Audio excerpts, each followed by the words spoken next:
Hi everyone, welcome to the first episode of our new series, The Basics of Short-Term Insurance.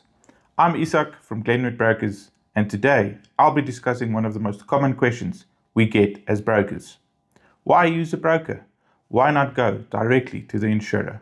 We'll be discussing the difference between using a broker and going directly to the short-term insurer. When it comes to short-term insurance like car, home, or business cover, you generally have two options.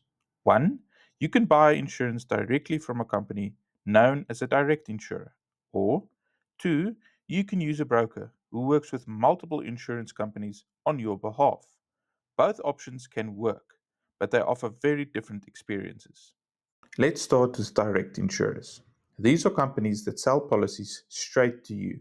No middleman, no broker. You contact them directly, get a quote, and if you're happy, you buy your cover. The benefit of going direct is often fast and convenient. You can get a quote online or over the phone, but there are also disadvantages. You only get advice based on their product, not the whole market.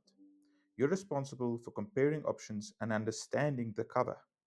And when it comes to claims, you deal directly with the insurer, which can be stressful if things get complicated. Now, let's talk about insurance brokers like us at Glenwood Brokers. We work for you, not the insurer. That means we compare prices and benefits from different insurance companies to find the best fits for your needs and budget. Here are the benefits of using a broker. You get personalized advice. We look at your risks, lifestyle, and budget. We do all the shopping around and comparisons for you. If you ever have a claim, we're your representative. We help you through the process and make sure you're treated fairly. And most importantly, you have someone in your corner who understands insurance so you don't have to. Of course, there are a few disadvantages too.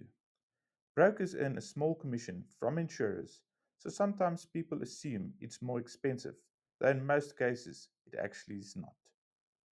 And you rely on your broker's service, so it's important to choose one that's experienced, transparent, and truly puts your interests first. Whether you choose a broker or choose the direct insurer depends on what matters most to you: convenience or guidance. If you found this video helpful, give us a like, hit subscribe, and remember to hit the notification bell that you don't miss any new content. If you have any questions, please direct them to our website and we'll be happy to answer it. Thank you for watching, and we'll see you in the next video.